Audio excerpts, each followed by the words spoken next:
Sveiki gyvi, sveiki gyvi, salam aleikum. Taip, jūs matote, ne vaiduoklį, aš gyvas ir sveikas.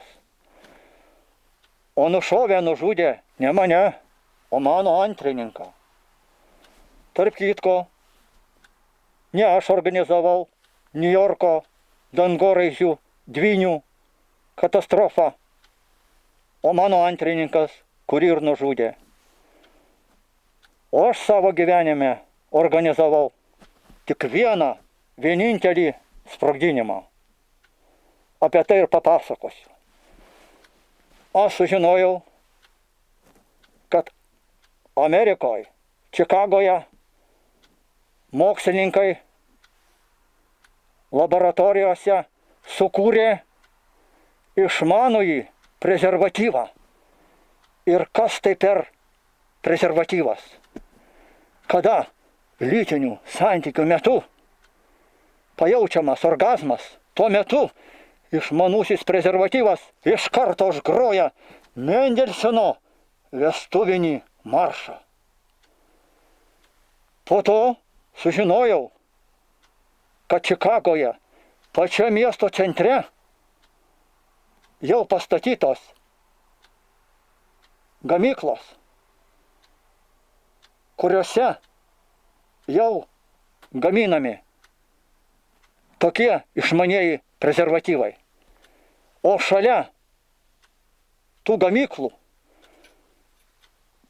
pastatytos tokių išmaniųjų prezervatyvų vulkanizavimo dirbtuvės.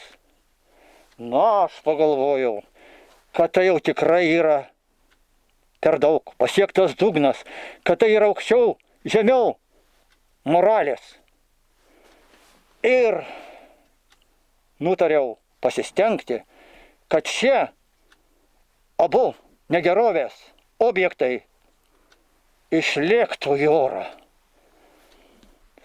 Savo sumanimui realizuoti su savo komanda parengiau 2 raketas.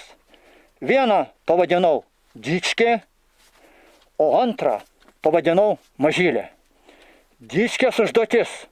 Ji turėjo tiesiu taikymu smogti į išmaniųjų prezervatyvų gamyklas ir jas sunaikinti.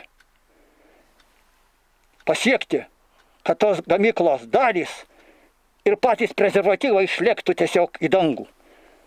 O kita raketa, Mažylė, turėjo smogti ir sunaikinti šalia tų gamyklų esančias tokių išmaniųjų prezervatyvų vulkanizavimo dirbtuvės. Atėjo valanda, kada aš pradėjau vykdyti savo sumanimą. Pirmin daviau įsakymą. Ir 2 raketos, Dičkė ir Mažylė, nuskriejo į taikinius. Pirmoji raketa, Dičkė, tiesiu taikymu pataikė į išmaniųjų prezervatyvų gamyklas. Ir tos gamyklos su visais prezervatyvais išlėkė į dangų. Tačiau mažąją raketą netoli prezervatyvų vulkanizavimo dirbtuvių pasitiko priešraketinės apsaugos subjektas ir trenkėsi į ją. Ir ši raketa Mažylė sprogo, nepasiekusi savo tikslo, o jos nuolaužos nukrito ant netoli esančio pastato.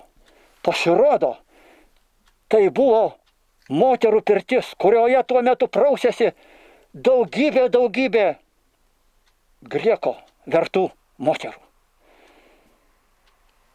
Nukritus nuolaužom ant to pastato stogo pirties, pirtis susiliepsnojo tarsi fakelas. panikos apimtos moterys savo iškilimus į dubimus, užsidengę dubenimis, tekinos pasileido bėgti Čikagos gatvėmis. Jūs nesivaizduojate, kokia buvo Čikagos vyrų reakcija, ypač tų vyrų, kurie manė, kad jų širdyse dar nesutema. Jie išpūtė akis, kaip į stebuklą, žiūrėjo į lekiančias moteris į juos, kurios savo patrauklumu, nuogumu visus tiesiog juos iš pirmo žvilgsnio užkerėjo. Ir tuo metu iš dangaus į vyrų rankas tiesiog pradėjo kristi Mendelseno vestuvinį maršą grojantys prezervatyvai. Čikagos vyrai pagalvojo, kad pradeda vertis rojaus vartai Čikagoje. Iš dangaus į jų tiesiog rankas krinta Mendelseno vestuvinį maršą grojantys prezervatyvai,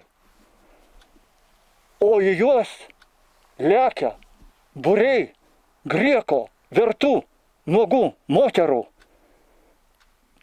su perlamutriniais kūnais, kvepiančiais pirties muilais, mėtomis rūtomis. Kai kurie vyrai pakelia akis net į dangų, galvodami, kad tuoj gali pradėti iš dangaus leistis angelai.